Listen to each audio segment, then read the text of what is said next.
Good evening. My name is Evan Gregory, and this is Bible Answers. We're continuing our study in the book of John. Tonight, we're going to look at a few verses in John chapter 6. We're not going to get through all of it tonight, but we'll get through about the first third of it. And so, as always, this is brought to you by the North Columbus Church of Christ, located in Columbus, Mississippi. Our website is northcolumbuschristians.com. There you can find out a little bit about us, past sermons, and contact information as well. And as always, again, this is a live show. If you got any questions or comments, feel free to leave them. I try to respond to that as well. And as well, we also put these videos up on YouTube, and our YouTube page is North Columbus Church of Christ, and you'll find all of our past videos there. And if you subscribe to our page, you'll be notified. And so my live screen just kind of popped up. We may have cut off there. We might have had some issues, but again, if I was cut off, this is Bible Answers, and we'll be looking at John chapter 6. And so, in past shows, we were looking at John chapter 5, and primarily we were in chapter 5. We were looking at Christ here healing a paralyzed man, and he heals him on the Sabbath.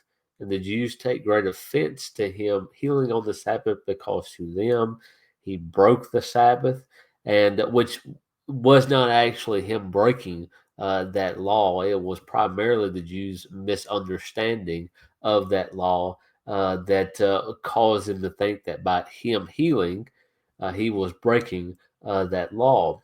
And so there's a lot of written in chapter 5 explaining Christ's authority, also John the Baptist, the Father witnessing, and witnessing of Jesus, and Jesus making claims that he is God's son, that he's not only his son. A lot of times we think of a son as being lesser than the Father, but if you read John chapter 5, the Jews know that if Jesus is making him out to be God's son, that he's equal to God.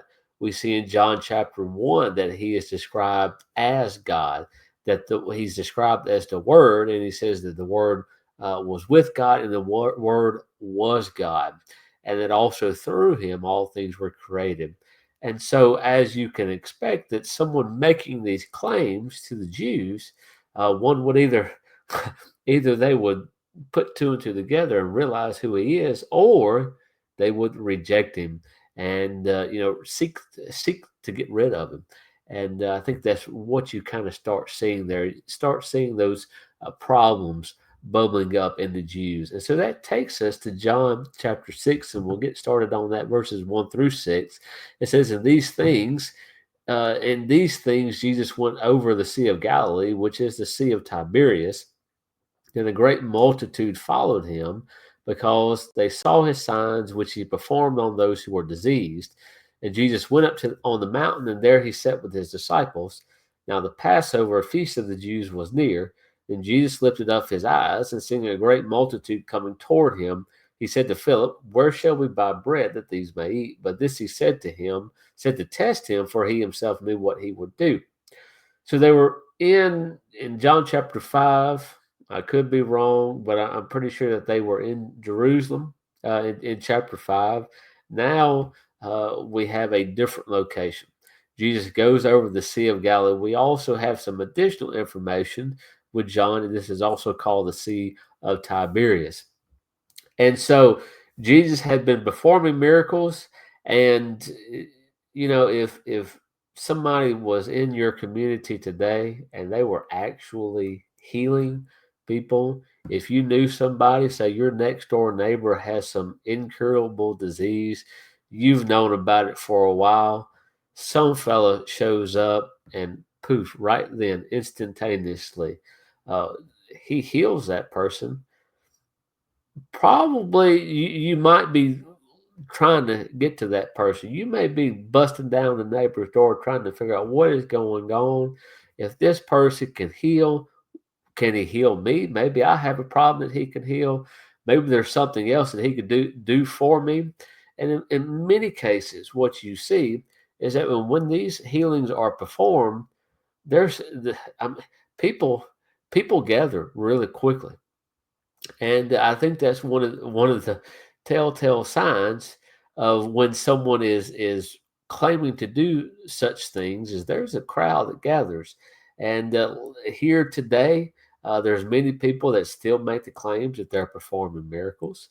I don't think they are. I think miracles can still happen, but I just don't think that there are people walking around performing them like Jesus did, because this is another example. Is if they were actually doing that, I mean, if somebody, I'm in Starkville, Mississippi, if somebody was performing a miracle in Starkville, Mississippi, it would be wall to wall traffic. You couldn't even get through this town.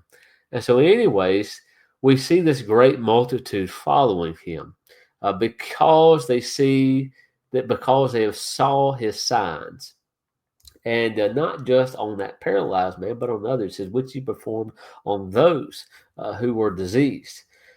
And so he goes, and we see this great multitude following him, and there's a problem that the multitude that they do have to eat, but there was also another thing on Jesus's mind, and we see that here, that he asked Philip a question, and it says here that he says this to test Philip, for he himself knew what he would do. He says, "Where shall we buy bread that these may eat?"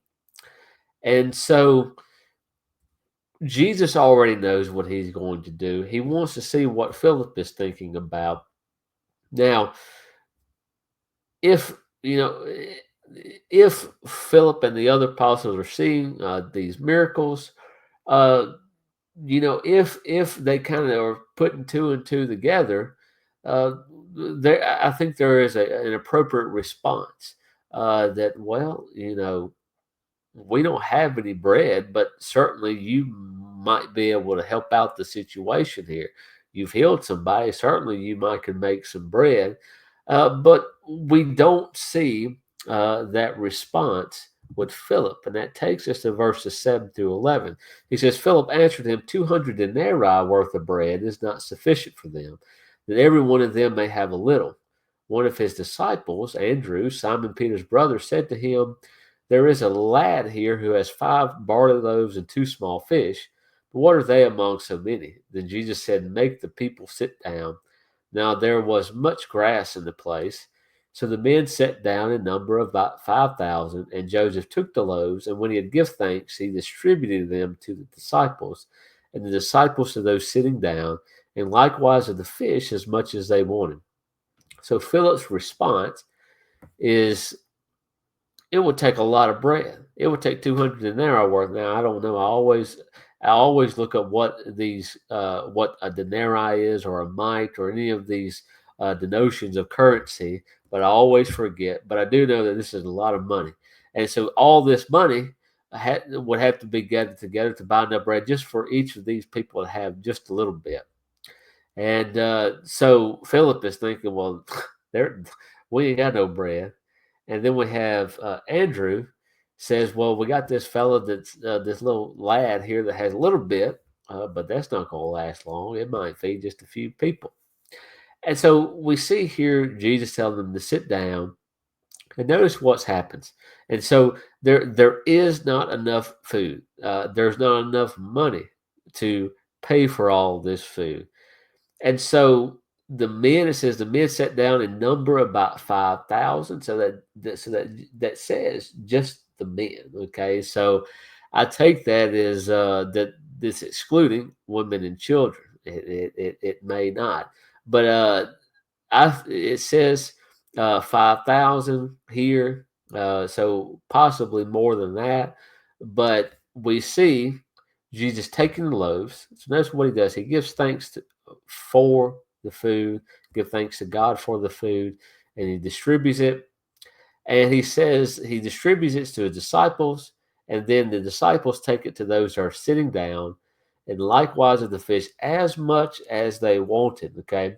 So we went from not having enough money for each person to get just a little bit, but now we have loaves and fish being distributed to all these people, and not just a little bit, as much as they wanted. And so another miracle here is being performed. That is not just, well, he can heal people, but now he can just, if he decides he wants some more food, or some more bread and fish to just come up out of existence, he can do this as well. And so another notable miracle here, with thousands of witnesses watching this and partaking in this. So an incredible miracle has just occurred. And it says in verses 12 through 14, it says, "So when they were filled, he said to his disciples, 'Gather up the fragments that remain, so that nothing is lost.' Therefore they gathered them up and filled 12 baskets with the fragments of the 5 barley loaves which was left over by those who had eaten. Then those men, when they had seen the sign that Jesus did, said, 'This is truly the prophet who is to come into the world.'" So the people got all that they wanted. They were filled.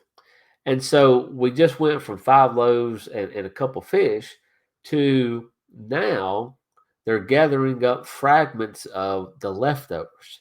And it says they filled up 12 baskets of these fragments. So even if you wanted some additional proof, well, now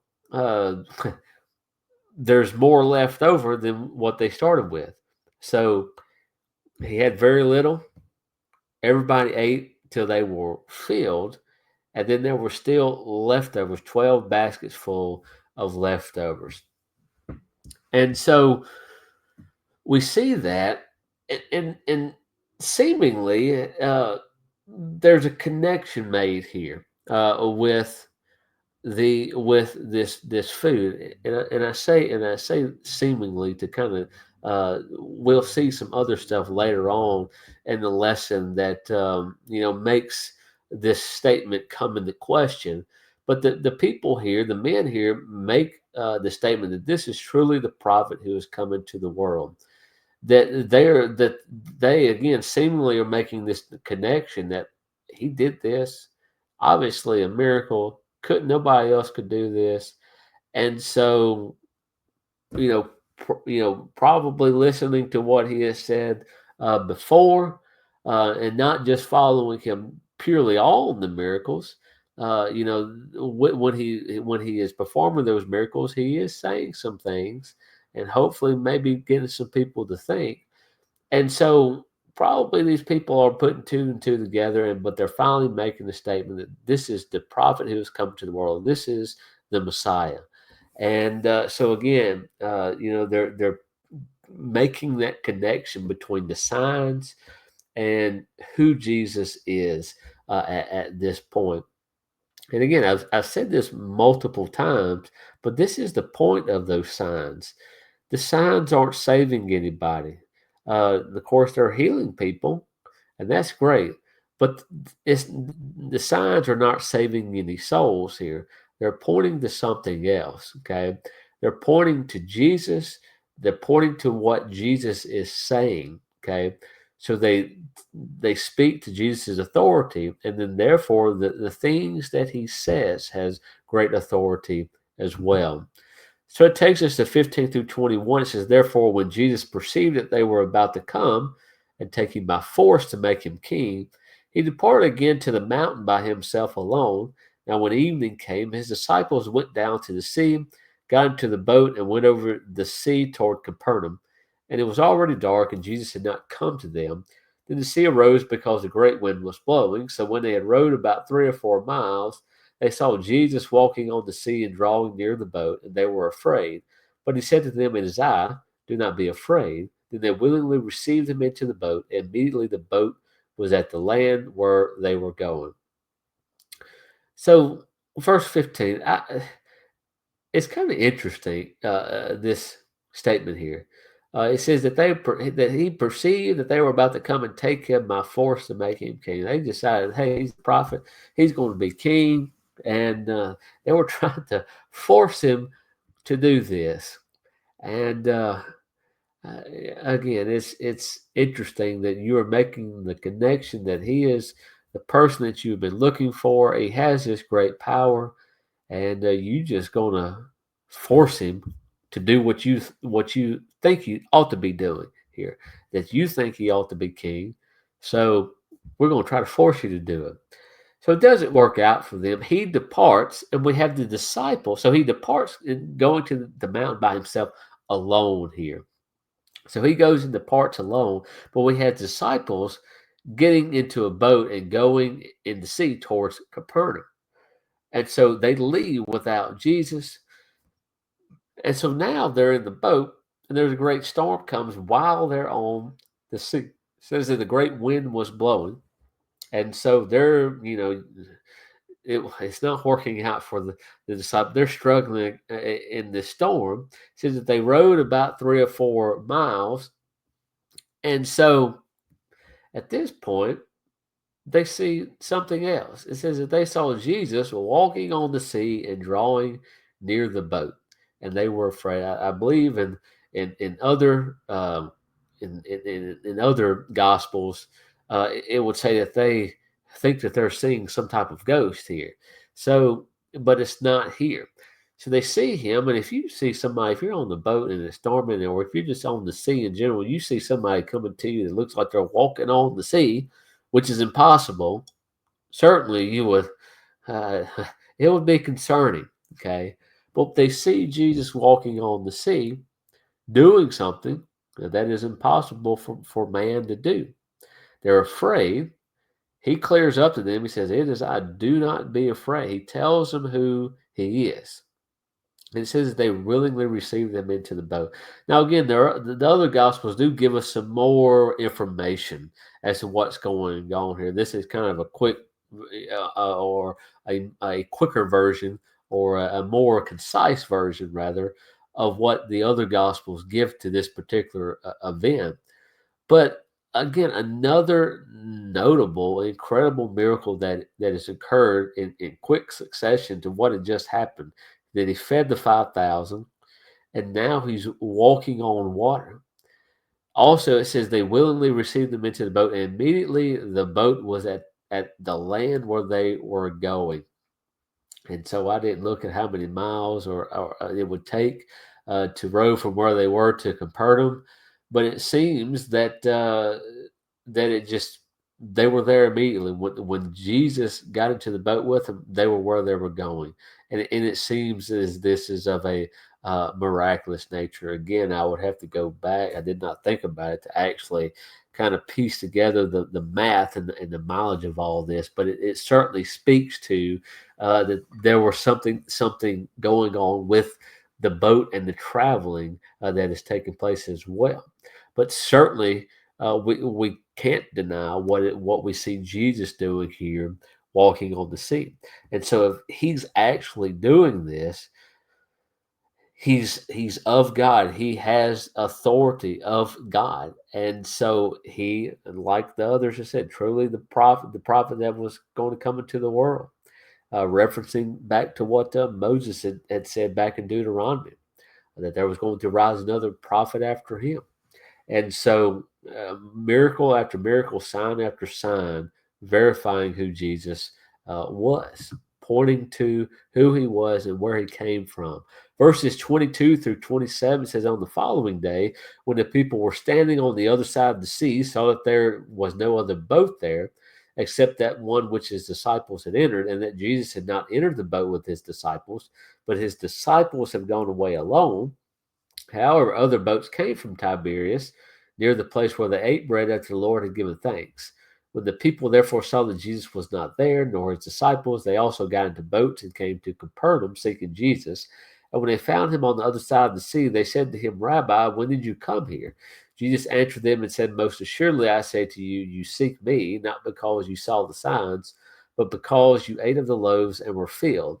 Do not labor for the food which perishes, but for the food which endures to everlasting life, which the Son of Man will give you, because God the Father has set his seal on him. So these people that were following him can't find Jesus, and uh, that's because he's not there. He went back to the disciples.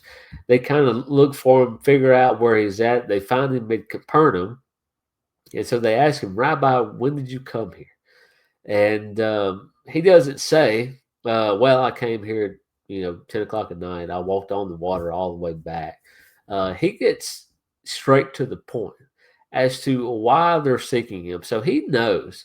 So again, they make the claim earlier that he's the prophet, but and they do rightfully so make that claim. But it looks here that there's a more prevailing reason as to why they're seeking him. They're not really seeking him to, I want to hear what he has to say. If he's the prophet, he's the Messiah. I want to be with him. I want to follow him. I want to make sure that anything that he says, I want to believe and obey those things. This is not their motive here. And he knows that. He says, Jesus answered them and said, most assuredly I say to you, you seek me, not because you saw the signs, but because you ate of the loaves and were filled. Do not labor for the food which perishes, but for the food which endures to everlasting life. So they're not seeking him, not because you saw the signs, not because you're interested in who I am. They want some more food.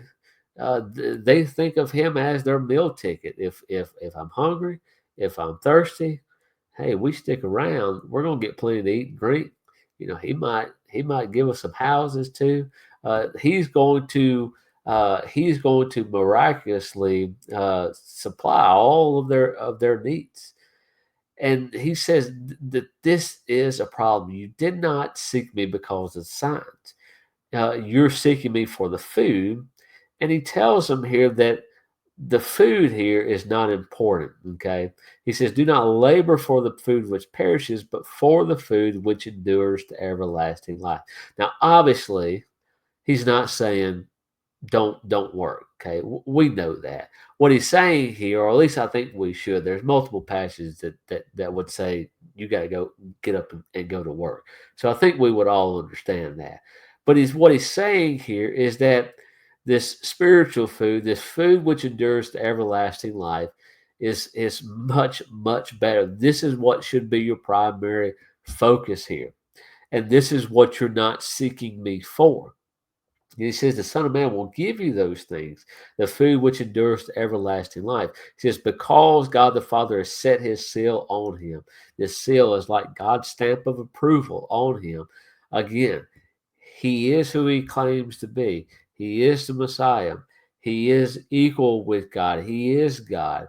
God is witness of him. John the Baptist is witness of him. All of these things, all these people have witnessed of him. And again, God has given him, as he puts it, this seal on him. He has power to give everlasting life to people. And so he's saying, you're so focused on the food that you're missing the bigger picture. Okay. Even though, again, they call him rabbi, which means teacher. They make these statements that seemingly at that point, it seems as though they get it, but there's still a problem here, and they might just in their mind, uh, they might just give some assent to that. Oh, well, yeah, he's that prophet, but they really really haven't gotten it yet. That if he is who he's claiming to be, man, none of this really matters. The food, all these other needs, that is not top priority. Although it is important, those things are not priority, and that is not the connection that they are making here. And so we'll leave that tonight. We'll keep on working through chapter 6, Lord willing. I think that might take us another two shows. I believe it has around, I believe, 60 something verses in chapter 6. So it'll take us a minute. But again, if you got any questions, even though we're on the last leg of the show, we're about to end. If you got any questions or comments, you still leave them there. I still try to respond to it. And again, we do put these videos up on YouTube. strictly that for another avenue of seeing all these videos, seeing all the videos in the past. I think YouTube is just a better platform from that to seeing I guess you would say, our video archives, and so you can see them there. And our YouTube channel is North Columbus Church of Christ. But until the next show, I hope that you all have a good day and a good rest of the week. Thanks.